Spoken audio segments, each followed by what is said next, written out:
দ্বিতীয় পাঠ, ইসলামের স্তম্ভসমূহ। ইসলামের 5টি স্তম্ভের বিবরণ। তার প্রথম ও মহান স্তম্ভ হল আল্লাহ ছাড়া সত্য কোনো উপাস্য নেই এবং নিশ্চয়ই মুহাম্মদ সাল্লাল্লাহু আলাইহি ওয়াসাল্লাম আল্লাহর রাসূল এ সাক্ষ্য দেওয়া।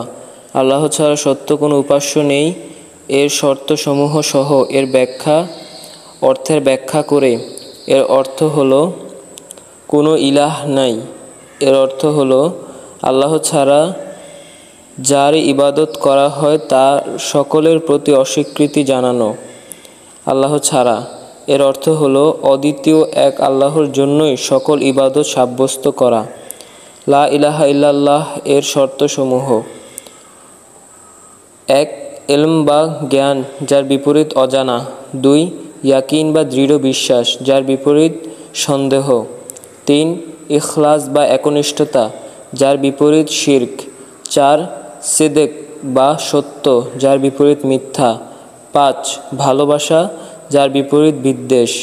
6. অনুগত হওয়া, যার বিপরীত ত্যাগ ও বর্জন করা। 7. কবুল বা গ্রহণ করা, যার বিপরীত প্রত্যাখ্যান করা। 8. আল্লাহ ছাড়া যার উপাসনা করা হয় তার অস্বীকার করা। এই শর্তগুলো নিম্নে কবিতার 2টি লাইনে একত্রিত করা হয়েছে।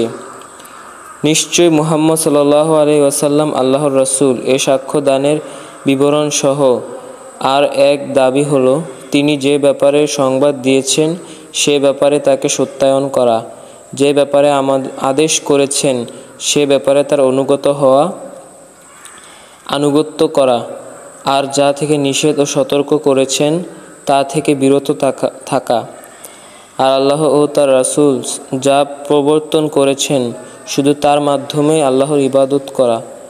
তারপর পাঠকের জন্যে ইসলামের 5টি স্তম্ভের বাকি স্তম্ভগুলো বর্ণনা করা। আর তা হলো: 2. সালাত প্রতিষ্ঠা করা। 3. যাকাত আদায় করা। 4. রমজান মাসে সিয়াম পালন করা। সামর্থ্যবান ব্যক্তিদের জন্য আল্লাহর সম্মানিত ঘরের হজ করা।